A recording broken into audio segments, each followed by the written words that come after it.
Bonjour, ne rangez pas les parapluies, le temps restera variable aujourd'hui avec des averses fréquentes et déjà hier on a eu pas mal de précipitations. Regardez les relevés qui ont été faits notamment à Uccle. Donc pour la journée de lundi on a eu 12,7 mm. Sur tout le mois de septembre il est déjà tombé 90,2 mm et la normale pour un mois de septembre c'est de 65,3 mm.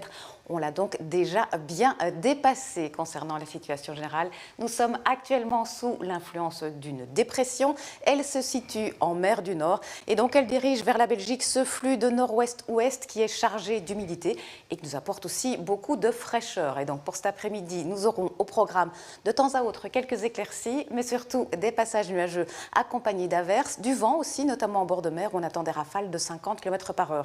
Puis regardez les températures, elles sont dignes d'une fin octobre avec une variation de 10 à 13 degrés. Ce soir, pas de changement, toujours ces averses au programme. Et puis tout de même, au fil des heures, on devrait retrouver temporairement un temps un petit peu plus calme à partir du nord du pays.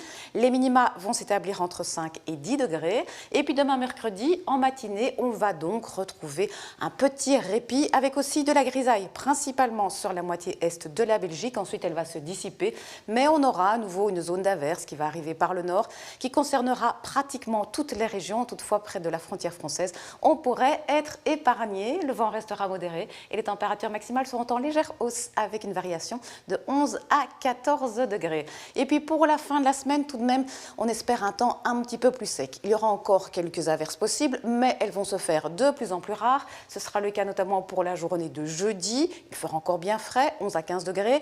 Vendredi, des éclaircies plus généreuses, encore quelques ondées principalement sur le nord-nord-est. Et puis samedi, premier jour du mois d'octobre, là c'est une nouvelle perturbation qui va copieusement arroser tout le pays. Et en plus de cela, il y aura pas mal de vent. Voici les indices de l'environnement. Aujourd'hui, la qualité de l'air est bonne. Tout de suite, c'est le journal. Il est présenté par Véronique Barbier. Quant à moi, je vous retrouve juste après.